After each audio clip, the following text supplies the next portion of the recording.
Bana mantıklı bir açıklama yapın. Hogwarts, Cadılık ve Büyücülük Okulu'nun müdürü, Uluslararası Büyücüler Konfederasyonu'nun yüce şifacısı, Büyüce Şura baş sihirbazı ve en önemlisi, o yenilmez mürver asanın sahibi Albus Dumbledore, masum bir adamın ruhunun emilmesine dakikalar kala ne yapıyor?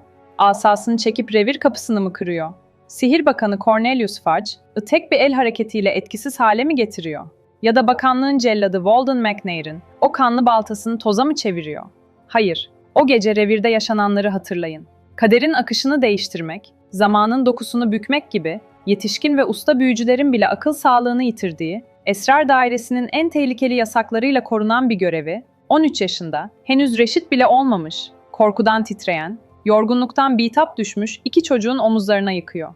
Bu bir kurtarma planı değil, bu mantığın bittiği yer. Bu, kelimenin tam anlamıyla bir intihar görevi. Bu videonun sonunda, Dumbledore'un o geceki pasifliğinin sadece bir senaryo gerekliliği olmadığını, aslında büyü tarihinin en büyük felaketlerinden birini önlemek için atılmış, soğukkanlı bir geri adım olduğunu anlayacaksınız. O gece Dumbledore o revirden çıkamazdı. Sadece yasalardan korktuğu için değil, o kapıdan çıkıp geçmişe kendi gitseydi, kurtarılacak şey Sirius Black olmazdı. Büyücülük dünyası, Lord Voldemort'un bile hayal edemeyeceği bir felaketle, zamanın silinmesiyle yüzleşecekti. Hazırsanız, o meşhur gecenin 6 Haziran 1994'ün karanlığına, o revir odasına geri dönüyoruz. Lumos.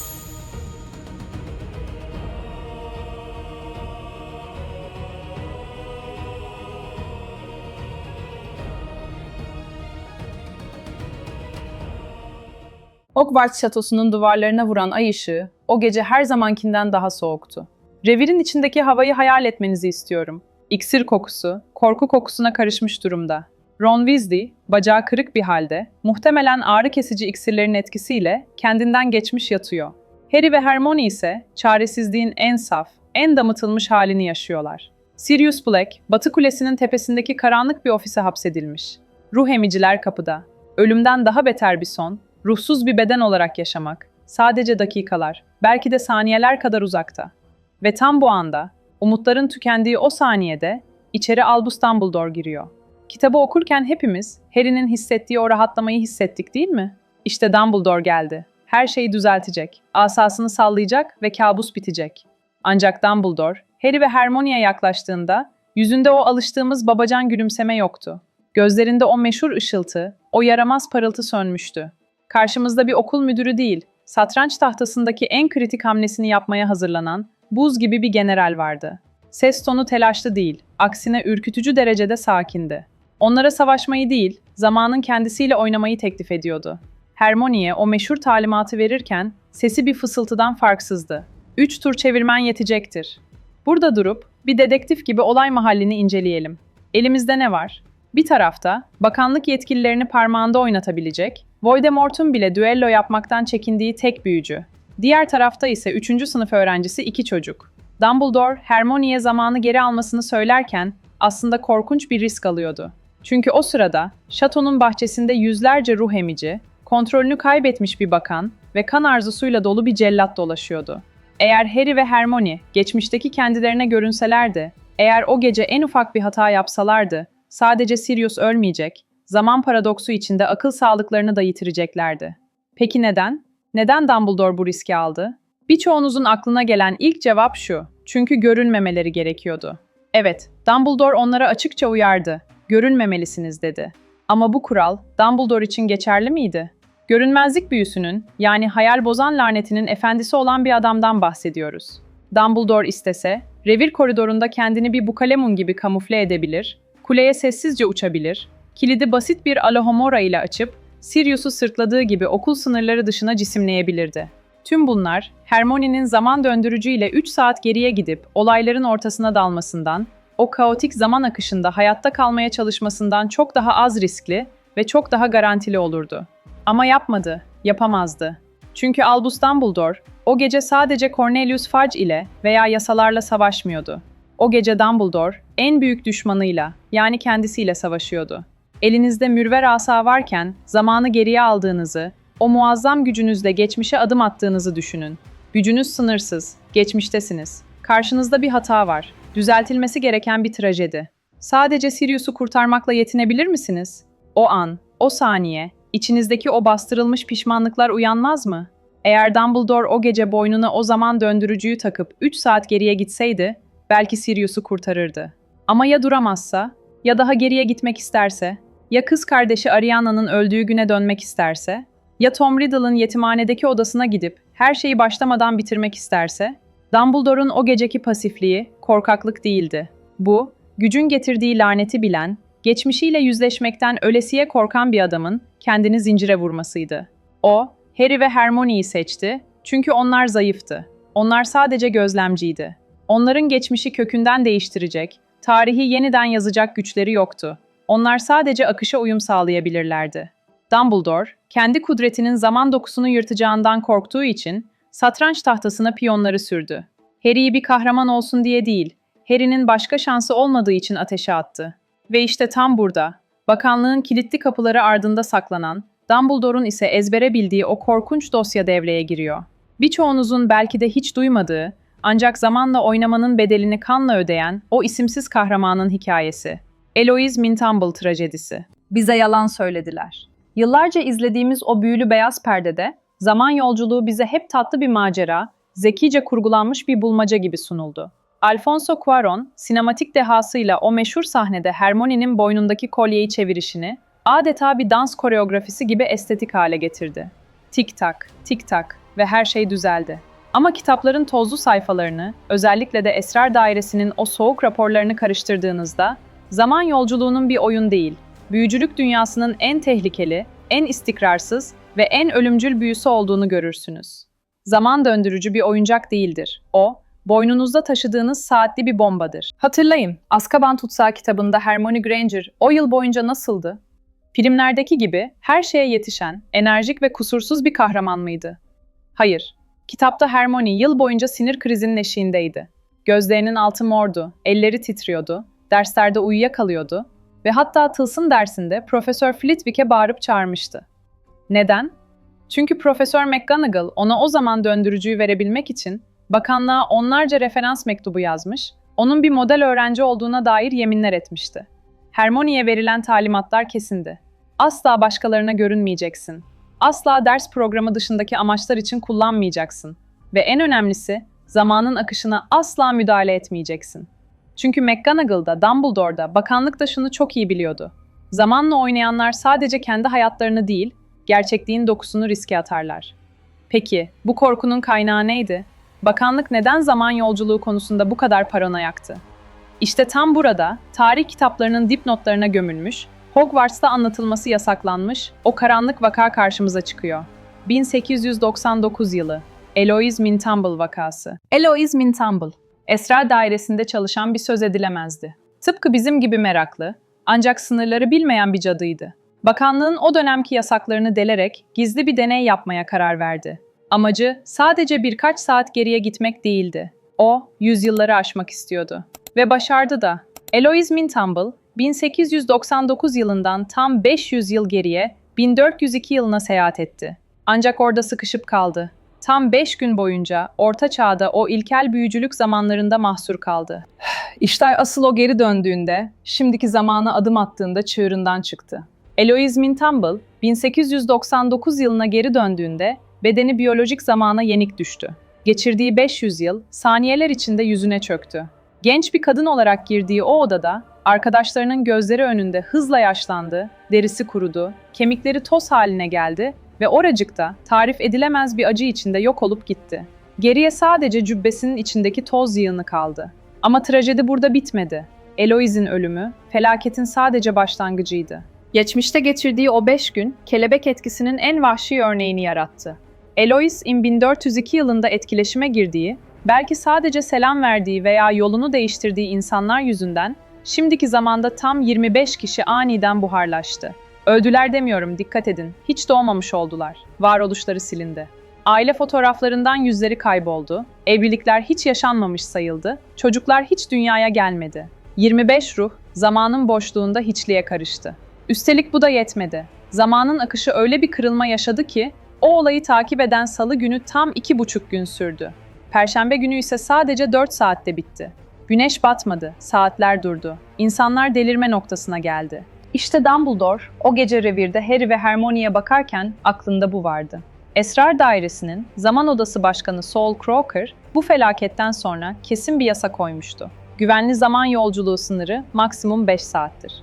Bu sürenin ötesine geçmek, deliliğe ve felakete davetiye çıkarmaktır. Harry ve Hermione'nin görevi bu yüzden 3 saatte sınırlıydı. Dumbledore bu yüzden kendisi gidemezdi. Çünkü Dumbledore gibi birinin elinde mürver asa varken geçmişte sadece 3 saat kalıp dönebileceğine kim garanti verebilirdi? Düşünün, Dumbledore o gece geçmişe gitseydi sadece Sirius'u kurtarmak ona yeter miydi? Yoksa kız kardeşi Ariana'nın Muggle çocukları tarafından saldırıya uğradığı o lanetli güne mi giderdi? Ya da Grindelwald ile düello yaptığı o güne dönüp lanetin Ariana'ya çarpmasını mı engellerdi? Eğer Dumbledore geçmişe adım atsaydı, Eloise Mintumble'ın yarattığı yıkım, Dumbledore'un yaratacağı kıyametin yanında bir hiç kalırdı. O, Mintumble'ın hatasını tekrarlamamak için o gece revirde kilitli kalmayı, pasif görünmeyi, hatta korkak sanılmayı göze aldı. Harry ve Hermione'nin o gece ormanda koşuşturması bize bir kahramanlık hikayesi gibi anlatıldı. Ama aslında onlar uçurumun kenarında yürüyen cambazlardı. Bastıkları yer sağlam bir zemin değil, her an çökebilecek ince bir buz tabakasıydı. Yani zamanın kendisiydi. Filmler bize o geceyi zaferle biten bir macera olarak sundu. Ama biz gerçeği biliyoruz. O gece kazanılan şey sadece Sirius'un özgürlüğü veya Şahgaga'nın hayatı değildi. O gece kazanılan asıl zafer zamanın bütünlüğünün korunmasıydı. Dumbledore iki çocuğu ateşe atarak dünyayı yok olmaktan kurtardı. İşte bakanlığın bizden sakladığı, filmlerin bize göstermediği gerçek budur. Dumbledore'un o geceki eylemsizliğini sadece zaman yasalarıyla açıklamak, tablonun sadece yarısını görmektir. Diğer yarıda ise çok daha dünyevi, çok daha kirli ve en az kara büyü kadar tehlikeli bir oyun dönüyordu, politika. O gece Hogwarts'ın koridorlarında sadece ruh emicilerin soğuğu yoktu. Aynı zamanda Sihir Bakanlığı'nın boğucu bürokrasisi ve Cornelius Fudge'ın paranoyası da duvarlara sinmişti. Bir an için o gecenin politik atmosferini soluyalım. Üçüncü kitabın o kaotik finalinde Hogwarts artık Dumbledore'un güvenli limanı değildi. Okul, bakanlık tarafından işgal edilmişti. Bahçede ruh emiciler devriye geziyor, kapıda ise cellat bekliyordu. Cornelius Fudge, ilk kitaplarda gördüğümüz o tonton, babacan ve Dumbledore'a akıl danışan adam değildi artık. O gece karşımızda, koltuğu sallanan, kamuoyu baskısından terlemiş ve Sirius Black'i yakalayarak siyasi kariyerini kurtarmaya çalışan çaresiz bir bakan vardı. Fudge, gerçeğin peşinde değildi. O, manşetlerin peşindeydi. Black'in yakalanması ve ruhunun emilmesi, onun için bir adalet meselesi değil, bir zafer kupasıydı. İşte Dumbledore'un eli kolu tam da bu noktada bağlanıyordu. Eğer Dumbledore o revir odasından çıkıp asasını kullanarak Sirius Black'i bizzat kurtarsaydı ne olurdu? Düşünün, bakanlığın elindeki bir tutsağı, yüce büyücü de olsa zorla kaçırmak, Dumbledore'u anında bir devlet düşmanı ilan ederdi. Fudge, yıllardır içten içe beslediği o Dumbledore benim koltuğuma göz dikti korkusunu sonunda kanıtlama fırsatı bulurdu. Ertesi sabah gelecek postasının manşetini görür gibi oluyoruz. Dumbledore aklını yitirdi. Azkaban kaçağına yardım etti. Bu, sadece Dumbledore'un müdürlükten atılması değil, muhtemelen Azkaban'a gönderilmesi ve yaklaşan Voldemort Savaşı öncesinde Işık tarafının başsız kalması demekti. Dumbledore, Sirius Black'in hayatı uğruna büyücülük dünyasının geleceğini riske atamazdı. Daha da derine inelim. O gecenin en karanlık figürlerinden birine, Walden McNair'e bakalım. Kitaplarda bu detay kan dondurucudur. McNair sadece bir cellat değildir. O eski bir ölüm yiyendir. Şahgaga'yı infaz etmek için oradadır ama asıl avının Sirius Black olduğunu bilmektedir. McNair'in o gece baltasını bilerken duyduğu hazzı satır aralarında hissedebilirsiniz. Dumbledore, karşısında sadece bürokrasiyi değil, aynı zamanda kan dökmeye hazır, bakanlık rozeti takmış, eski düşmanlarını bulmuştu. Ve tabii ki Severus Snape faktörü. O gece Snape'in ruh halini analiz etmeden Dumbledore'un hamlesini anlayamayız. Kitapta Snape, Sirius'un elinden kaçtığını anladığında kelimenin tam anlamıyla cinnet getirir. Bağırır, ağzından köpükler saçar, mantıklı düşünme yetisini tamamen kaybeder. Çünkü o gece Snape sadece okul zorbası düşmanını değil, aynı zamanda bakanlıktan alacağı Merlin nişanını da kaybetmiştir. Fudge'a, Harry'nin bu işte parmağı olduğunu haykırır. İşte Dumbledore'un dehası burada devreye girer. Dumbledore, Harry ve Hermione'yi zaman yolculuğuna göndererek kusursuz bir mazeret yaratır. Kendisi revirde kilitli kalır. Harry ve Hermione de yataklarında görünür. Sirius Black ise hiçbir iz bırakmadan adeta havaya karışarak yok olur. Bu senaryo Snape'in iddialarını boşa çıkarır. Çünkü fiziksel olarak imkansızdır. Dumbledore, Snape'in öfkesini, Severus, Çocuklar yataklarındaydı. Sen hayal görüyorsun. Belki de kafana aldığın darbe seni etkiledi. Diyerek onu güvenilmez bir tanık durumuna düşürür. Eğer Dumbledore bizzat müdahale etseydi, Snape'in tanıklığı onu bitirebilirdi.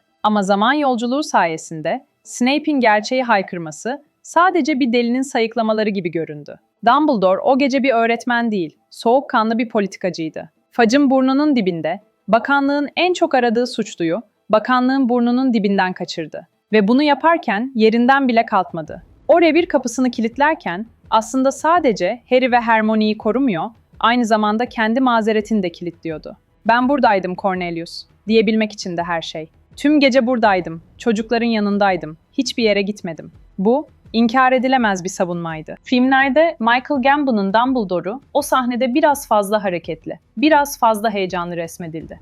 Oysa kitabın ruhunda Richard Harris'in o dingin, sarsılmaz otoritesi olmalıydı. Çünkü o gece Dumbledore paniklemedi. Tam tersine kaosun ortasında en sakin kalan kişi oydu. Fudge bağırırken, Snape çıldırırken Dumbledore satranç tahtasına baktı ve şahı değil, piyonları oynatarak oyunu kazandı. O, Sirius'u kurtarmak için asasını değil, aklını kullandı. Çünkü biliyordu ki büyüyle kazanılan zaferler geçicidir. Ama zeka ile kazanılan zaferler, bakanlık tutanaklarına bile açıklanamayan gizem olarak geçer. Sirius Black, o gece Şah Gaga'nın sırtında özgürlüğe uçarken, Dumbledore arkasında bırakılan o karmaşaya bakıp muhtemelen hafifçe gülümsedi. Çünkü bakanlık kendi kurallarıyla, kendi bürokrasisiyle ve kendi kibriyle yenilmişti. Dumbledore, sistemi sistemin silahıyla vurmuştu. Duygularınızı bir kenara bırakın. O çocuksu, Dumbledore Harry'yi çok seviyordu inancınızı kapının dışında bırakın. Çünkü şimdi insan ruhunun en karanlık dehlizini Albus Dumbledore'un zihnine giriyoruz. Severus Snape'in yıllar sonra 7. kitapta Dumbledore'un yüzüne tükürürcesine haykırdığı o cümleyi hatırlıyor musunuz? "Onu bunca zaman kasaplık bir koyun gibi yetiştirdin." İşte o yetiştirme süreci, o kasaplık koyunu kesime hazırlama süreci tam olarak 6 Haziran 1994 gecesi Hogwarts Gölü'nün kıyısında başladı. O gece bir kurtarma operasyonu değildi. O gece seçilmiş kişi için hazırlanmış, hata payı olmayan ölümcül bir eğitim simülasyonuydu. Dumbledore o gece revirde kilitli kalmayı tercih etti. Çünkü biliyordu ki bir çocuğu korumaya devam ederseniz o çocuk asla büyüyemez. Harry o güne kadar hep birilerinin kanatları altındaydı. Annesinin fedakarlığı, Dumbledore'un gölgesi, arkadaşların yardımı. Ama Dumbledore, Sybil Trelawney'nin o gün yaptığı ikinci kehaneti duymuştu. Karanlık Lord'un hizmetkarı bu gece efendisine kavuşacak. Savaş kapıdaydı. Voldemort dönüyordu ve Dumbledore'un artık korunmaya muhtaç bir çocuğa değil, kendi iblisleriyle savaşabilen bir askere ihtiyacı vardı. Eğer Dumbledore o gece göl kenarına inip ruh emicileri o muazzam asasıyla kovsaydı, Harry ne öğrenecekti? Korkmana gerek yok. Dumbledore her zaman arkanda. Bu Harry'yi zayıf kılacaktı. Onu yaklaşan mezarlık düellosunda, bakanlık savaşında, hortkuluk avında savunmasız bırakacaktı. Sahneyi gözünüzde canlandırın. Göl kenarındasınız. Soğuk iliklerinize işliyor. Yüzlerce ruh emici, gökyüzünü karartan bir kabus gibi üzerinize süzülüyor. Harry yerde, bilinci kapanmak üzere. Yanında vaftiz babası Sirius, ruhu emilmek üzere olan boş bir kabuk gibi yatıyor. Harry, gölün diğer yakasında bir ışık görüyor. Bir kurtarıcı, babası. James Potter'ın gelip onu kurtaracağını sanıyor. İşte Harry'nin en büyük zaafı ve en büyük sınavı buydu. Biri gelip bizi kurtaracak. Bu, yetim bir çocuğun en masum, en yürek burkan fantazisidir. Babam gelecek, annem gelecek, Dumbledore gelecek. Ama Dumbledore gelmedi. Dumbledore, Harry'nin o çaresizliği iliklerine kadar hissetmesine izin verdi. Harry'nin o göl kenarında ruhunun donduğunu hissetmesine, ölümün soğuk nefesini ensesinde duymasına müsaade etti. Neden? Çünkü Dumbledore biliyordu ki, Harry'nin içindeki o ilahi gücü, o cisimleşmiş geyik patronusu ortaya çıkarabilmesinin tek yolu, umudun tamamen tükendiği o noktaya gelmesiydi. İnsan, ancak arkasında duracak bir duvar kalmadığında gerçek gücünü keşfeder. Harry, Hermione ile birlikte zamanda geriye gidip, gölün diğer yakasına, çalılıkların arasına saklandığında o korkunç gerçeği fark etti. Beklediği babası gelmeyecekti. O ışık hüzmesi, ölü bir adamdan değil, kendisinden çıkmalıydı. Kitaptaki o muazzam iç monoloğu hatırlayın. Harry o an, "Babam değilmiş, bendim," dediğinde aslında çocukluğuna veda ediyordu. "Bunu yapabileceğimi biliyordum, çünkü zaten yapmıştım," cümlesi, basit bir zaman paradoksu çözümü değildir. Bu, bir çocuğun tanrılaşma anıdır.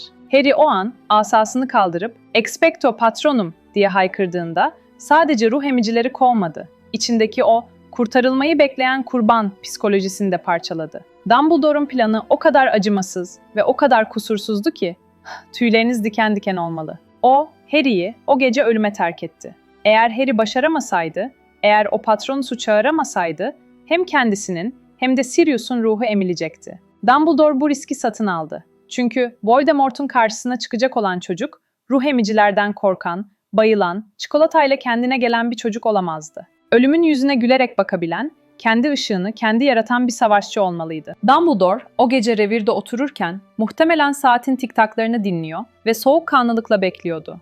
Merhamet etmedi, yardım göndermedi. Çünkü koyunun kesime hazırlanması gerekiyordu. Harry'nin o gece yaşadığı dehşet, onun karakterindeki çeliği sertleştiren ateşti. Dumbledore, Harry'nin masumiyetini feda ederek ona bir irade kazandırdı. Bu, bir öğretmenin öğrencisine verebileceği en sert dersti. Kimse gelmeyecek Harry. Bu dünyada yalnızsın. Asanı kaldır ve kaderini kendin yaz. O gece göl kenarından dönen Harry, artık merdiven altındaki çocuk değildi. O, Dumbledore'un büyük iyilik sunağında kurban etmeye hazırlandığı ama önce dişlerini ve pençelerini keskinleştirdiği bir silahtı. Azkaban tutsağının finali mutlu bir son değildir. O bir askerin ilk kanlı eğitiminden sağ çıkış hikayesidir. Ve o eğitimin baş öğretmeni, o gece parmağını bile kıpırdatmayan Albus Dumbledore'dan başkası değildi. Ve şimdi tüm bu delillerin, Esrar Dairesi'nin tozlu dosyalarının ve o gece revirde yaşanan sessiz savaşın ışığında nihai hükmü verme zamanı geldi Peveril varisleri. Dumbledore gitmedi çünkü gidemezdi. Albus Dumbledore'un o geceki eylemsizliği, korkaklık veya yaşlılığın getirdiği bir yavaşlık değildi. Aksine, bu onun hayatı boyunca verdiği en zor, en iradeli ve en stratejik karardı. O zamanın yasalarına, Eloise Mintumble'ın kemiklerini toza çeviren o kozmik dengeye boyun eğdi. Kendi kudretinin, mürver asanın ve içindeki pişmanlıkların, zamanın dokusunda açacağı onarılmaz yırtıkları gördü ve geri çekildi. Gerçek bir usta, ne zaman asasını çekeceğini bilen değil, ne zaman asasını indirmesi gerektiğini bilen kişidir. Ve Dumbledore o gece, asasını kılıfında tutarak dünyayı kurtardı. Ancak bu hikayenin kazananı sadece zamanın bütünlüğü değildi. Bu hikayenin asıl trajedisi ve asıl zaferi Harry Potter'ın ruhunda gizliydi. Dumbledore, o gece Harry ve Hermione'ye sadece Sirius Black'i ve Şah Gaga'yı kurtarma görevini vermedi. O, çocukluklarını feda ederek onlara bir savaş kazandırdı. Eğer Dumbledore o babacan tavrıyla geçmişe gidip her şeyi kendi çözseydi, ruh emicileri kovup Sirius'u elinden tutup getirseydi, Harry o gece yatağında huzurla uyuyan mutlu bir çocuk olmaya devam edecekti. Ama aynı zamanda zayıf kalacaktı. Nasıl olsa Dumbledore var, nasıl olsa beni kurtarırlar yanılgısıyla büyüyecekti. Bir an için alternatif bir evreni, Dumbledore'un müdahale ettiği o senaryoyu düşünün. Harry, içindeki o muazzam gücü, o çatal boynuzlu geyik patronusunu asla keşfedememiş olsaydı ne olurdu? Size söyleyeyim ne olacağını. Bir yıl sonra Little Hangleton mezarlığında Lord Voldemort yeniden beden bulduğunda ve Avada Kedavra lanetini savurduğunda Harry'nin asası o laneti karşılayacak gücü bulamazdı. Harry o mezarlıkta çaresiz bir çocuk olarak ölürdü. Çünkü 3. sınıfın sonunda o göl kenarında "Babam gelmeyecek, ben geleceğim" diyerek kendi kaderinin efendisi olmayı öğrenememiş bir Harry Potter, Karanlık Lord'un karşısında bir saniye bile dayanamazdı.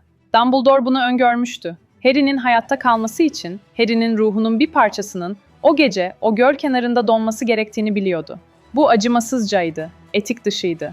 Bu, Dumbledore'un gençliğinde Grindelwald'la birlikte kurduğu o tehlikeli felsefenin, çoğunluğun iyiliği için ilkesinin en saf uygulamasıydı. Harry ve Hermione o gece revir kapısından çıktıklarında masum 2 öğrenciydiler. Ama geri döndüklerinde Dumbledore'un büyük planının ilk gerçek askerleri, ilk gazileri olmuşlardı. Onların çocukluğu, Sirius Black'in özgürlüğü için ödenen bir bedeldi. Sonuç olarak o gecenin efendisi kimdi? Zaman mı? Dumbledore mu? Yoksa Harry mi? Cevap hiçbirisi. O gecenin efendisi zorunluluktu. Kaderin o soğuk, kaçınılmaz matematiğiydi. Harry ve Hermione zamanın içinde bir döngü yarattılar. Başlangıcı ve sonu birbirine bağlı, kusursuz bir çember çizdiler. Dumbledore ise bu çemberin dışına çıkarak onun bozulmamasını sağlayan gardiyandı. Filmler bize mutlu sonla biten bir macera izletti. Sirius kaçtı, Harry gülümsedi. Ateş oku gökyüzünde süzüldü. Ama biz, satır aralarını okuyanlar, biz Büyüce Şura üyeleri gerçeği biliyoruz. O gece kazanılan şey bir zafer değil, bir hayatta kalma dersiydi. Harry Potter, sağ kalan çocuk unvanını o gece alnındaki yara iziyle değil, ruhundaki o derin yalnızlıkla hak etti. Dumbledore onu kurtarmayarak aslında onu en büyük savaşına hazırladı ve tarih Dumbledore'u haklı çıkardı. Bu analizi bitirirken, o revir odasının kapısının kapandığı anı tekrar hatırlayın. Dumbledore'un yüzündeki o belirsiz ifadeyi düşünün. O bir gülümseme miydi? Yoksa bir komutanın cepheye sürdüğü askerlerinin ardından duyduğu o derin keder mi? Kararı size bırakıyorum. Karanlık teorilerinizi, Dumbledore'a olan öfkenizi veya hayranlığınızı yorumlarda fısıldayın. Çünkü Hogwarts'ta yardım her zaman onu hak edenlere verilir. Ama gerçekler sadece onları arayıp bulmaya cesaret eden Büyüce Şura üyelerine görünür. Pelerinin altındaki yerinizi alın ve bir sonraki karanlık sır açığa çıkana dek asanız hazır, zihniniz uyanık olsun. Nox.